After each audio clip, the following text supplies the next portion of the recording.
सुनो और बोलो विधि, हिंदी शिक्षण की सुनो और बोलो विधि, उस पर आज हम लोग चर्चा करेंगे। सबसे पहले सुनो और बोलो विधि है क्या? इसके शब्द से स्पष्ट हो रहा है, सुनो और बोलो, यानी इस विधि में शिक्षक पद्यांश का गद्यांश का वाचन करते हैं, बालक ध्यान से सुनते हैं और उसका अनुकरण करते हुए बोलते हैं। इसको बोलते हैं सुनो और बोलो विधि। यानी इस विधि में छात्रों को ध्यानपूर्वक सबसे पहले गद्यांश को, पद्यांश को, किसी विषय वस्तु को, विषय सामग्री को ध्यान से सुनना पड़ता है और सुनने के बाद उसको हूबहू वैसा ही बोलना पड़ता है। यानी जिस प्रकार शिक्षक हैं या यांत्रिक साधन है या जैसे उनको सुनने और बोलने को बोला जाता है, ठीक वैसा वो अनुकरण करते हुए सुनते हैं और बोलते हैं। यही विधि होती है सुनो और बोलो विधि। यह विधि 3 प्रकार से शिक्षण प्रक्रिया में प्रयोग में लाई जाती है। शिक्षण प्रक्रिया में सुनो और बोलो विधि 3 प्रकार से प्रयोग में लाई जाती है। 3 प्रकार से। पहला क्या होता है? शिक्षक स्वयं। मैंने यहाँ लिखा भी है, मैं आपको यहाँ पर दिखा दूँ। यह विधि 3 प्रकार से शिक्षण प्रक्रिया में प्रयोग में लाई जाती है। कौन सी विधि? यह देखिए, सुनो और बोलो विधि। यह विधि 3 प्रकार से शिक्षण प्रक्रिया में प्रयोग में लाई जाती है। पहला मैंने यहाँ दिया है हेडर, शिक्षक के द्वारा, शिक्षक के स्वयं के द्वारा। दूसरा होता है कक्षा के कुछ मेधावी छात्रों द्वारा और तीसरा होता है यांत्रिक साधनों के प्रयोग के द्वारा। अब यहाँ आते हैं सबसे पहले कि शिक्षक के द्वारा कैसे इसका प्रयोग किया जाता है। तो इस पर मैं आपको क्लियर स्पष्ट बता दूं।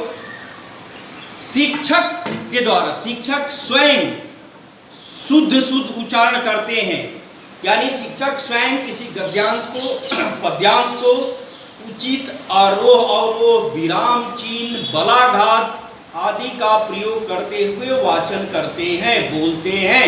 बालक ठीक वैसा ही बोलने का प्रयास करते हैं। यानी शिक्षक जब बोलते हैं उसको बालक ध्यान से सुनते हैं और उसको फिर वैसा ही बोलने का प्रयास करता है, वैसे ही बोलते हैं, ठीक उनका अनुकरण करते हैं। यह होता है शिक्षक के द्वारा। इसमें क्या है कि शिक्षक के उच्चारण में शुद्धता रहती है। यह आवश्यक हो जाता है, शिक्षक के लिए आवश्यक तत्व है कि शिक्षक को हिंदी शिक्षण में रुचि हो, व्याकरण सम्मत वाक्यों के प्रयोग का पूर्ण ज्ञान हो, उचित आरोह अवरोह, स्वराघात, बलाघात, विराम चिन्ह आदि का प्रयोग करना आता हो। क्यों? क्योंकि जैसा वाचन करेंगे बालक ठीक उसी प्रकार से वाचन करेगा, उसी प्रकार से बोलेगा, यानी सुनेगा और बोलेगा। ये प्रारंभिक कक्षाओं में ये अधिक उपयोग में लाई जाती है। जैसे शिक्षक बोलते जाते हैं, बालक उसका अनुकरण कर जाते हैं। इसमें बहुत सारी कविताओं को सिखाया जाता है, राइम्स सिखाया जाता है, हिंदी के बहुत सारे शब्दों का, वाक्यों का ज्ञान कराया जाता है क्लास में। यानी शिक्षक बोलते जाते हैं, छात्र उसको बोलते बोलते सीखते हैं। पहला होता है जो मैंने यहाँ पर आपको लिखा है शिक्षक के द्वारा, होता है कक्षा के कुछ मेधावी छात्रों द्वारा। दूसरे क्या करते हैं, शिक्षक सिखाते सिखाते कक्षा के कुछ वैसे मेधावी छात्र होते हैं जो बहुत तीव्रता से सीख लेते हैं, यानी शिक्षा का अनुकरण करना सीख लेते हैं। तो शिक्षक उस समय क्या करते हैं, कुछ मेधावी छात्रों को, 2-4 मेधावी छात्रों को चयन कर लेते हैं। उनको बोलते हैं गद्यांश का वाचन करने के लिए उचित गति, आरोह अवरोह का प्रयोग करते हुए, बलाघात, स्वराघात का प्रयोग करते हुए मेधावी छात्र आगे आगे बोलते हैं और पीछे से छात्र उसको दोहराते हैं, पुनरावृत्ति करते हैं।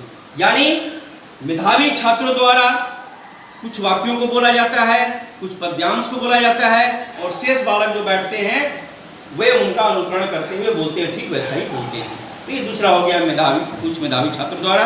तीसरा होता है यांत्रिक साधनों के प्रयोग के द्वारा। यांत्रिक साधन क्या होते हैं? जैसे टेप रिकॉर्डर। कभी कभी क्या करते हैं, शिक्षक किसी गद्यांश का, किसी पद्यांश का, यानी कोई गद्य का अंश हो या पद्य का अंश हो या कोई निबंध हो, कहानी हो, उसको क्या करते हैं, टेप रिकॉर्डर में अपनी बातों को टेप कर देते हैं। अपनी बातों को या किसी साहित्यिक विद्वान के द्वारा या किसी बहुत बड़े साहित्यकार के द्वारा, रचनाकार के द्वारा नाटककार के द्वारा, किसी के द्वारा कई बातों को टेप में रिकॉर्ड किया जाता है और उस टेप रिकॉर्डर को पुनः चालू किया जाता है। ये यांत्रिक साधन है, उसको चालू किया जाता है, बालक उसको ध्यान से सुनते हैं और सुन के बोलते हैं। तो तीसरा हो गया यांत्रिक साधनों के प्रयोग के द्वारा उनको सिखाया जाता है। यहाँ में लिखा है यांत्रिक साधनों के प्रयोग के द्वारा, यानी शिक्षण यांत्रिक साधनों को प्रयोग करते हैं शिक्षक। रेडियो अथवा टेप रिकॉर्डर, इन यांत्रिक साधनों से छात्रों को कुछ सुनाते हैं और ठीक वैसा ही बोलने को कहते हैं। बालक ठीक वैसा ही बोलने का प्रयास करते हैं। तो ये 3 प्रकार से हो गया, पहला शिक्षक के द्वारा, दूसरा कक्षा के कुछ मेधावी छात्रों द्वारा, यांत्रिक साधनों के द्वारा, जैसे मैंने कहा टेप रिकॉर्डर के द्वारा या रेडियो के द्वारा।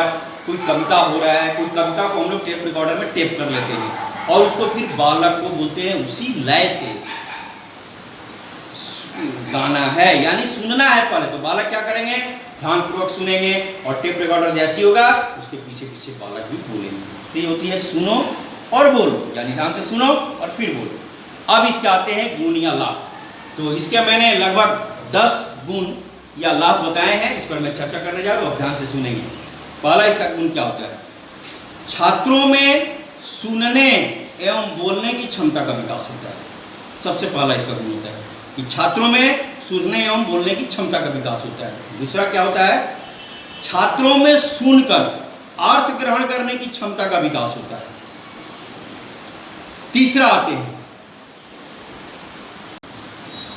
तीसरा व्याकरण सम्मत वाक्य एवं भाषा के प्रयोग की क्षमता में वृद्धि होती है। फिर से मैं बोल रहा हूं, तीसरा व्याकरण सम्मत वाक्य एवं भाषा के प्रयोग की क्षमता में वृद्धि होती है। चौथा आते हैं, छात्र शुद्ध उच्चारण करना सीखते हैं। पांचवा आते हैं, छात्रों में व्याप्त संकोच अथवा झिझक समाप्त होता है। छठा आते हैं, छात्रों में मौखिक अभिव्यक्ति का विकास होता है। मैंने कहा झिझक अथवा संकोच समाप्त होता है। पांचवा में क्यों, क्योंकि पहले शिक्षक बोलते हैं, छात्र उसको सुनते हैं, समझते हैं, उसका अनुकरण करते हैं। यानी शिक्षक बोलते जा रहे हैं, हम कविता का वाचन कर रहे हैं, कविता आगे आगे बोलेंगे, बालक पीछे पीछे बोलेगा, निश्चित रूप से संकोच नहीं होगा, झिझक नहीं होगी और धीरे धीरे उसकी आदत पड़ जाती है सुनकर बोलने की। और जो सुनेगा और बोलेगा धीरे धीरे सीख जाएगा, बोलना सीखेगा। तो इसमें क्या होता है, संकोच भी समाप्त होता है। और छठा मैंने कहा मौखिक व्यक्ति का विकास होता है। और बाद में उसको बोला जाता है शिक्षा के द्वारा कि आप इसका वाचन करके दिखाइए। तो छात्र उसका वाचन करते हैं, उसके बारे में बोलते हैं जो शिक्षक सिखाए रहते हैं, तो उसमें मौखिक व्यक्ति का विकास होता है। सातवां, छात्रों के स्वरों में उचित आरोह अवरोह बलाघात विराम चिन्ह आदि का प्रयोग करना आता है। यानी छात्रों में, इस विधि के द्वारा छात्रों में वाचन करते समय स्वरों में उचित आरोह अवरोह एवं बलाघात स्वराघात विराम चिन्ह आदि का प्रयोग करना सीखते हैं। अब आते हैं आठवां, छात्रों को नवीन शब्दों का ज्ञान होता है।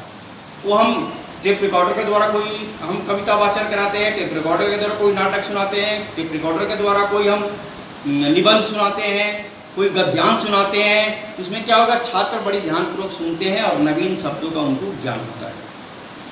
9 नंबर में आते हैं, छात्र उचित भाव भंगिमा के साथ वाचन करना सीखते हैं।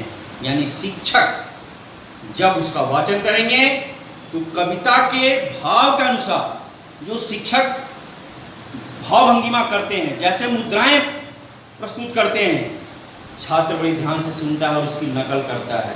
उसमें क्या होगा, छात्रों में उचित भाव भंगिमा के साथ वाचन करने के आदत का निर्माण होता है या करना सीखते हैं। 10 नंबर में आते हैं, छात्रों में उच्चारण संबंधी दोषों में सुधार होता है। यानी जब हम किसी को सुनेंगे और उसी को बोलेंगे तो निश्चित रूप से उच्चारण में शुद्धता आएगी, बशर्ते शिक्षक के उच्चारण में शुद्धता हो, क्योंकि बालक उसी का अनुकरण करेंगे, उसी को सीखेंगे। हम बचपन से बालक को सिखाते हैं, मछली जल की रानी है, जीवन उसका पानी है। जब ये कविता वाचन करेगा बालक पीछे पीछे उसका अनुकरण करते हुए बोलना सीखता है।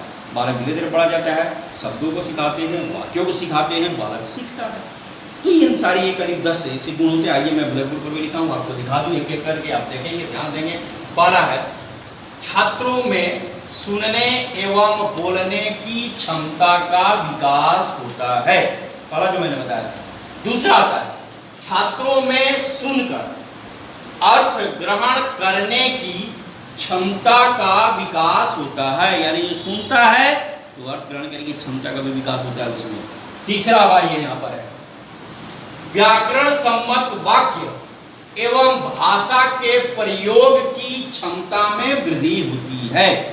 व्याकरण सम्मत वाक्य एवं भाषा के प्रयोग की क्षमता में वृद्धि होती है, यानी शिक्षक जो भी बोलेंगे व्याकरण सम्मत रहेगा, टेप रिकॉर्डर में व्याकरण सम्मत रहेगा, या छात्रों के कुछ मेधावी छात्रों को जब सुनाएंगे, जब पहले वो सीख लेंगे उसी के द्वारा होगा, तो निश्चित रूप से व्याकरण सम्मत उनको भाषा का ज्ञान होगा। चौथा आते हैं छात्र शुद्ध उच्चारण करना सीखते हैं। जैसे जैसे शिक्षक करेंगे छात्र उसी का नकल करना रहता है, तो स्वाभाविक है कि वो शुद्ध उच्चारण करना सीखेंगे। पांचवा में आते हैं छात्रों में व्याप, संकोच अथवा झिझक समाप्त होता है। छठा आते हैं छात्र वाचन करते समय या पढ़ते समय या बोलते समय स्वरों में उचित आरोह अवरोह, विराम चिन्ह एवं बलाघात का प्रयोग करना सीखते हैं। सातवां आते हैं छात्रों को नवीन शब्दों का ज्ञान होता है। आठवां आते हैं छात्रों में मौखिक अभिव्यक्ति का विकास होता है। 9 नंबर आते हैं छात्र उचित भाव भंगिमा के साथ वाचन करना सीखते हैं। 10 नंबर में और अंतिम इसके गुण या उपयोगिता उच्चारण संबंधी दोषों में सुधार होता है, यानी यहाँ पर लिख सकते हैं छात्रों के उच्चारण संबंधी दोषों में सुधार होता है। अब आते हैं इसके कुछ गुण हैं तो इसके कुछ दोष भी हैं। अब हम अगले पॉइंट में इसकी चर्चा करेंगे दोषों पर। यहाँ पर आते हैं इसके दोष। पहला रटने की आदत का निर्माण होता है, यानी पहला दोष क्या है इसमें, इसके कुछ दोष भी हैं। पहला इसमें दोष है कि रटने की आदत का निर्माण होता है, क्योंकि बाल्यकाल से ही हम यानी शिक्षक आगे आगे बोलते हैं, छात्र पीछे पीछे उसको दोहराते हुए सीखते रहते हैं, तो क्या होगा कि रटने की उनकी प्रवृत्ति हो जाती है। कुछ भी होगा वो बोलते रहेंगे और रटते रहेंगे। तो पहला इसमें क्या होता है, रटने की प्रवृत्ति का निर्माण होता है या आदत का निर्माण होता है। दूसरा, नकल करने की प्रवृत्ति बढ़ती है। कैसे?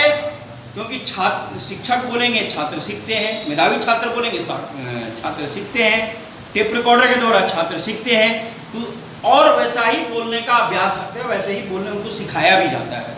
उससे क्या होगा, नकल करने की उनकी प्रवृत्ति बढ़ जाती है। तीसरा में होता है व्याकरण के शब्दों की जानकारी नहीं होती है। जो भी बोलेंगे शिक्षक, जो भी टेप रिकॉर्डर से सुनाया जाएगा, वो कुछ भी गद्यांश हो, पद्यांश हो, निबंध हो, लेख हो, पत्र लेखन हो, जब हम उनको ये आगे आगे बोलेंगे और सीखेंगे, उनको व्याकरण संबंधी शब्दों का ज्ञान नहीं होगा, संज्ञा क्या है, सर्वनाम क्या है, विशेषण कौन है, इसमें उसकी जानकारी उसको नहीं होती है। तो ये तीसरा इससे दोष होते हैं। चौथा होता है छात्रों के मानसिक शक्ति का विकास नहीं होता है। मानसिक शक्ति की क्षमता, यानी इसमें मानसिक शक्ति का है ही नहीं, क्योंकि नकल करना है, हमको अनुकरण करना है, इसमें मानसिक शक्ति का विकास नहीं होता है। पांचवा होती है बौद्धिक क्षमता का भी विकास नहीं होता है। क्यों? क्योंकि हम जो बोलेंगे रटा रटाया चीज उनको बोलना है, जो शिक्षक सिखाए हैं ठीक हूबहू वैसा ही उनको बोलना है, तो उनका तो बौद्धिक क्षमता है नहीं, जो शिक्षक सिखाए हैं वही है। हाँ, मौखिक अभिव्यक्ति ठीक है कि जैसा शिक्षक बोले बोल लेंगे, लेकिन उनकी जो बौद्धिक क्षमता है उसका विकास नहीं होता है। और छठा आता है चिंतन एवं तर्क शक्ति का विकास, क्योंकि इसमें चिंतन एवं तर्क शक्ति का स्थान ही नहीं होता है। जैसा सिखाएंगे वैसा ही उनको बोलना है, जैसा शिक्षक बोलेंगे वैसा अनुकरण करना है। टेप रिकॉर्डर से सिखाते जाते हैं, टेप रिकॉर्डर बोलता है, वो लोग उसका अनुकरण करते हैं, चाहे वो प्रार्थना हो, चाहे वो कविता हो, चाहे गद्यांश हो, धीरे धीरे या कोई वाक्य हो, कोई शब्द हो, उनको पीछे पीछे बोलना रहता है। तो ये 6 चीज़ है, यहाँ भी हम आपको दिखा दें। पहला मैंने बता दिया था रटने की आदत का निर्माण होता है। दूसरा है नकल करने की प्रवृत्ति बढ़ती है।